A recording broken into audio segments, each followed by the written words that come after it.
रही है, समय बड़ा दुखदाई है, मानव मानव से लड़ता शत्रुता की खाई है। मंदिर मस्जिद बैर नहीं है, प्यार लुटाने आया हूँ, मानव हूँ मैं, मानवता का दीप जलाने आया हूँ, दीप जलाने आया हूँ। परम आदरणीय अध्यक्ष महोदय, निर्णायक मंडल, प्रबुद्ध श्रोतागण एवं मेरे सहभागी मित्रों, मैं केंद्रीय उद्योग सुरक्षा बल से आरक्षक TS परस्ते आप सबको करता हूँ सादर नमस्ते। आज के बाद प्रतियोगिता में दिए गए विषय का पुरजोर विरोध करते हुए अपना विचार विपक्ष में रखना चाहूंगा। जी हाँ महोदय, आज इस सदन में विद्यमान प्रत्येक नागरिक विधि द्वारा स्थापित भारतीय संविधान के प्रति वचनबद्ध है और हम एक लोक सेवक होने के नाते हमारा एक कर्तव्य है कि हम संविधान के अनुसार कार्य करें। महोदय, मानवाधिकार के सम्मान में मानव सर्वोच्च न्यायालय ने अनुच्छेद 21 में स्पष्ट कहा है कि मानव सिर्फ जिंदगी जीना ही नहीं बल्कि गुणवत्तापूर्ण जीने का अधिकार है। तो वही मेरे विपक्षी मित्र हमारे ही अधिकारों की सीमाओं पर लक्ष्मण रेखा खींचना ही समस्या का समाधान मानते हैं, जबकि भारतीय राजनीति शास्त्र के दिग्गज चाणक्य की युक्ति है कि कोई भी नियम, कोई बात राष्ट्र और राष्ट्र ऊपर नहीं हो सकता। किंचित ऐसा है उस तत्काल बदल देना चाहिए। महोदय, एक बार गुरुत्व राज की तरफ तो देखिए, मणिपुर के हृदय प्रदारक घटना जिसमें 2 महिलाओं को तो निर्वस्त्र कर बीच चौराहे में घुमाया जाता है और हमारे सुरक्षाकर्मी मुख बंद होकर तमाशा देखते रहते हैं। महोदय, इतना ही नहीं, तमिलनाडु के वास्ती गांव की घटना जिसे हाल ही में माननीय उच्च न्यायालय मद्रास ने एक गंभीर मुद्दे पर फैसला सुनाते हुए SP, कलेक्टर, डीपो सहित 269 लोगों को दोषी करार दिया है। इस घटना में सुरक्षा बलों द्वारा जब कहर भरपाया जा रहा था, उस खौफनाक मंजर के बीच मानवाधिकार कभी कुआं में डूबता तो कभी चुल्लू भर पानी में, कभी पेड़ से लटकता तो कभी घुटने टेकर रहन की भीख मांगता रहा, लेकिन उत्पात मचाते हुए सुरक्षाकर्मी ने 18 महिलाओं के साथ बलात्कार किया। महोदय, इतने नहीं, उस महिलाओं में 8 माह की गर्भवती महिला और 13 वर्षीय मासूम बच्ची शामिल थी। महोदय, इन घटनाओं ने पूरे मानव जाति को झकझोर कर रख दिया है। किसका खून न खौला होगा पढ़ सुनकर अखबारों में, किसका खून न खौला होगा पढ़ सुनकर अखबारों में, मानवता के दीप बुझा दी अधिकारों के दरबारों में।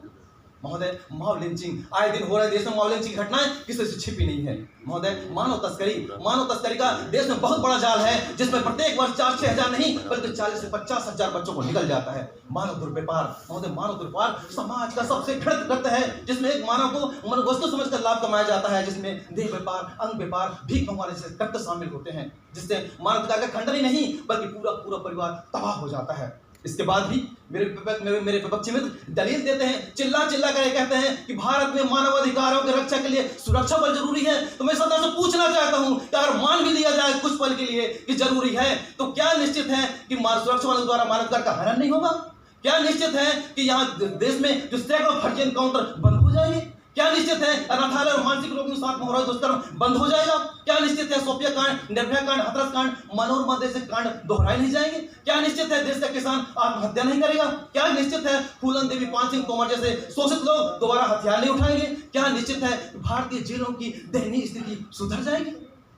महोदय, ये सुधर जाएगी। महोदय, इसके बाद भी मेरे पक्ष में कहते हैं, मैं एक बार अपने पक्षी मित्रों से कहना चाहता हूं कि एक बार इतिहास के पन्ने उठाकर देखिए, ये गौतम बुद्ध महावीर की धरती है, जिसमें जो है कीड़े पत्तों को बाघ मारना भी पाप समझा जाता था। यह अशोक की धरती है जिसने आत्मगिरानी को युद्ध करना छोड़ दिया था। महोदय, ये उस गांधी की भूमि है जिसने अहिंसा के बल पर पूरी विश्व शक्ति को घुटने टेकने के लिए मजबूर कर दिया था।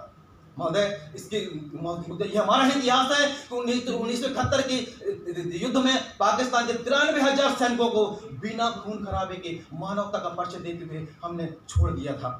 महोदय, आज के मानवाधिकार के जिन आदर्शों का कल्पना संयुक्त राष्ट्र के चार्टर में किया जा रहा है, आज के जलते बिखरते भारत के परिप्रेक्ष्य में कितना प्रासंगिक है, यह चिंतन का विषय है।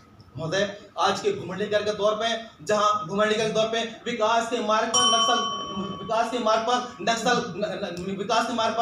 कैंसर का रूप धारण कर चुकी नक्सलवाद समस्या के कारण और कोई नहीं बल्कि हम हैं, हमारी दोषपूर्ण नीतियां हैं। आज पशुपति से लेके तिरुपति तक समाज का बड़ा भाग मूलभूत सुविधाओं से वंचित है। वहीं एक वर्ग 5G इंटरनेट, वाईफाई जैसी सुविधाओं से सुसज्जित ऐशोआराम की जिंदगी जी रहा है, तो दूसरी ओर शोषित वर्ग रोटी, कपड़ा, मकान जैसे मूलभूत सुविधाओं से वंचित है।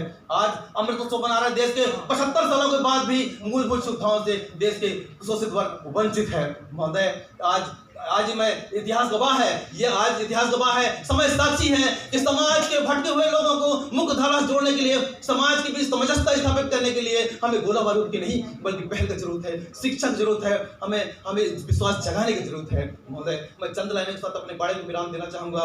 गरीब हो, अमीर हो, काला कोट हो या खाकी वर्दी, मानव के लिए अधिकार है, दानव के लिए मर्जी। जिंदा 30 अधिकार हैं, मुख्य धारा अन्नदाता, इसीलिए तो कहते हैं हिंदुस्तान को भारत माता, हिंदुस्तान को भारत माता।